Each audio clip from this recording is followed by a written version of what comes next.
What's up, guys and gals? My name is Splattercat, and we are here today with the next episode of Dungeon Dashers. Let me get down here, and we're going to start the game on up. And it's a mission called Before You Go.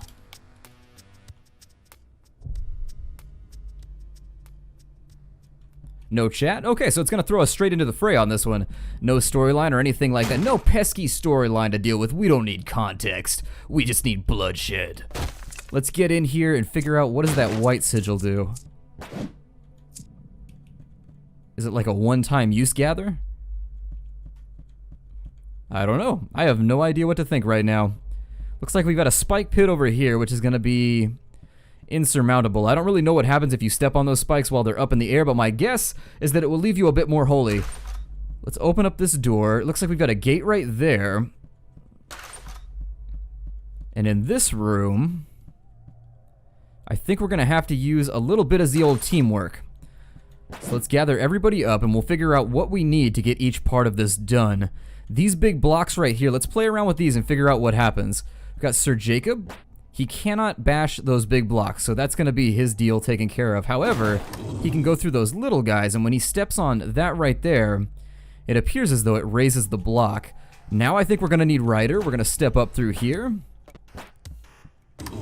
That's going to free our friend Sir Jacob, which should get him out of the way for Ryder, since I can't teleport into an occupied space. So Ryder is now done. The button stays depressed, which means that we shouldn't have to deal with that problem a second time. We've got Ryder in place here. I don't know what's going to happen when I'm really scared of these spikes. You see underfoot, there are definitely some spikes, but my suspicions were completely unfounded. Those spikes didn't come up when we used that object. The blue flame of bluey flamitude of azure something rather. I don't know. That's just what I'm trying to name it, just to make it sound more D&D-y.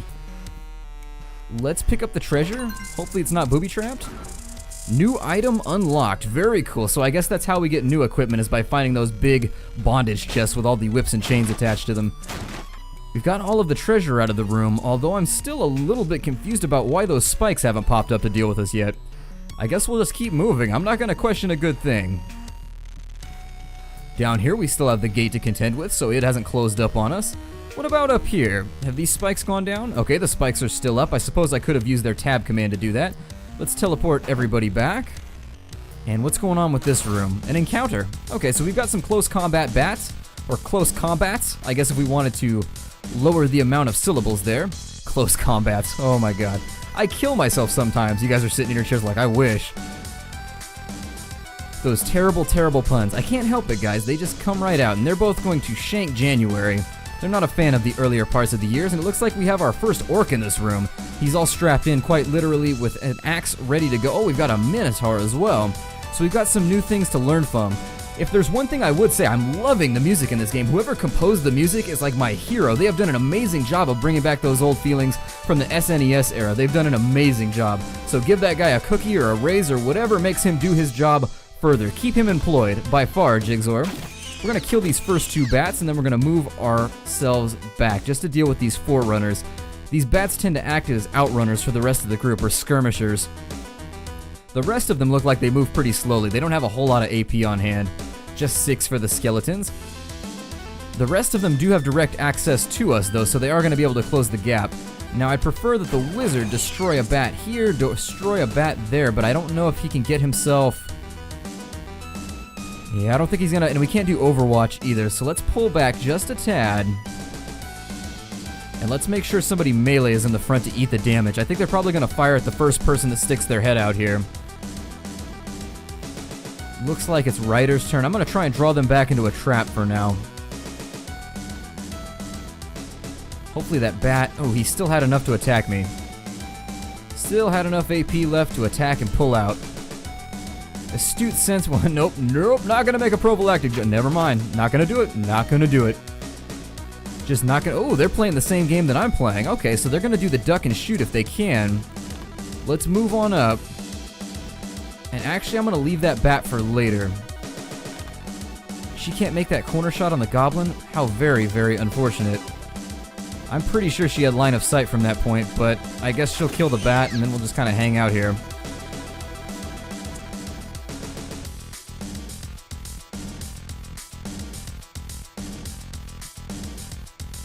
with the music. Everything's got a very sinister feel right now. For some reason, when they do that little hoppy, like, movement that you would do with a game piece, I don't know why, but it makes me feel like everything is more terrifying. I was hoping I could get up here to deal some damage before... How is that not line of sight right there? I'm a little confused. From that doorway, he should definitely be able to hit that goblin. I suppose it's not going to allow me to have corners. That's going to be the big turn-off there on the highway of gameplay. I'm going to stab him. And then I'm going to move... Oh, I was hoping he would have one left over so that I could block that approach. That's okay, though. Let's get Ryder in here. It looks like W is going to be... Okay, so I guess I only want to use that from behind. I'm willing to bet at this point that I am correct about my assertion that from behind is how all the damage is going to be done. I don't know how much HP this thing has, but it appears to be a sizable amount. I'm going to make room so that our wizard can get into play. Ooh, and it looks like he is going to be our Huckleberry when it comes to dealing damage. Oh, you can dance into a space. Alright, so I'll have to take that into account too. I didn't really realize that you could dance into a space occupied by somebody else, fire around, and then get the hell on out. I am going to distribute some damage, though, as much as I can, because things are not looking good for our dear friend Sir Jacob. Sir Jacob's going to deal his damage. And I'm going to have him step aside for just a second.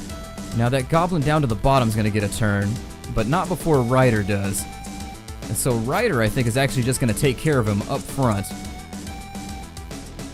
I also think I'll have Ryder, who's got 80 HP. We'll have him kind of... It's completely different than ADHD. That is two completely different situations. And can we get rid... Oh, we did. Good. We got rid of the Minotaur. He was the heavy bruiser in here that I was worried about for this next turn. Let's find out what our skeletons are going to do. They're just going to come in and take a pot shot. Just a nice little bit of the fisticuffs. The fisticuffs? Sounds like a...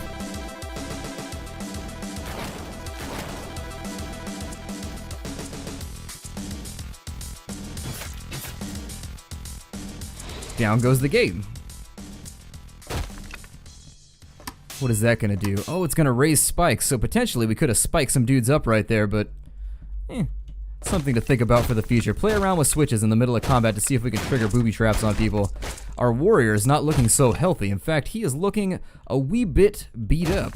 For all the armor that he has on, it doesn't seem to help him much when he catches a punch to the face or a sword to the gullet. Let me step on through here. And actually, what am I doing? Hold on.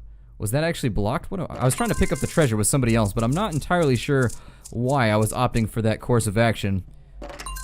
Get that chest right there. Break their chair, because we don't care what those chairs have to say. Those chairs don't control us. I think I'll take Ryder first. He's looking a little bit more healthy than our other melee combatant. Oh, never mind. We have to bring Sir Jacob over. Suppose I could have used the teleport pad to get everybody regathered up as well. Let's get Sir Jacob, and we gotta bust this down with his forehead, so let's do that. And down it goes. And we've got a encounter right here. I am interested in seeing if maybe he can kill one of these guys off. They have a very slow AP, or they have a very slow movement rate, so there's not a whole lot to worry about there. I'd prefer to have somebody with ranged right there, and we'll see how far they can get with 6. They can't cut corners. You can only move horizontally and vertically, so the corners cannot be cut. You can't do diagonal movement like you can in some tabletop games. And at this point, I'm treating this game completely like a tabletop game. Let's slash that guy. Step back. That's going to leave him enough space to get at us. With her in place, the skeleton is going to be the next move, so I'm going to back her off. And I did count correctly in my head there, and that's going to leave us with just enough time to blast him with a fireball. And let's continue moving on. Nothing to contend with in this room other than a puzzle. Let's activate that and see what happens. Okay, so it's just going to lower the gate, which is going to allow him to be in position. I don't think we're going to need him for anything else. Obviously, we're going to have stones to bust right here, so headbutt foo. There it goes. I think potentially we could use... potentially use Sir Jacob's charge to make him move further than he rightfully could in a turn, like moving farther than the 7 squares, but that's again something that I'm going to have to test out. Teleportation mode activated. There he is on his square. And then our final move is going to be to fire an arrow through these slats and get her into place. And that's it right there before you leave. Let's have a look at our customization screen. Oh, we only got 4 out of 6 treasure chests because I forgot about the spikes up top. I bet when you flick that switch, the spikes up top went down. How embarrassing. I forgot to check that. Well, 3 stars on that one, unfortunately, but if you're watching this as a walkthrough, bear in mind that when you flick the switch on the left, make sure you go back up to the top and get, apparently, the treasure that's going to be hidden in there. So that's a level that I'm going to have to replay on my own, just in case there's any gear. We did, however, unlock a flaming arrow type ability. Let's have a look at our character customization. That's largely going to be for January. Let's go ahead and get that locked in. Deals massive explosive damage to a target and the surrounding enemies. So we finally have our first AoE. Enemies that end up lumped are going to get thumped. Here we've got a couple new bows as well. A curved redwood bow that's going to allow her to deal a bit more damage. I wonder if the speed... Right there, we're losing speed, but we're gaining attack and critical hit damage and also action points. Oddly enough, I don't know what the speed does. We'll play around with it. So my name is Splattercat. Thank you for joining me here in the Nerd Castle for another playthrough of Jigxor's Dungeon Dashers. I hope you enjoyed it, and I will see you in the next mission.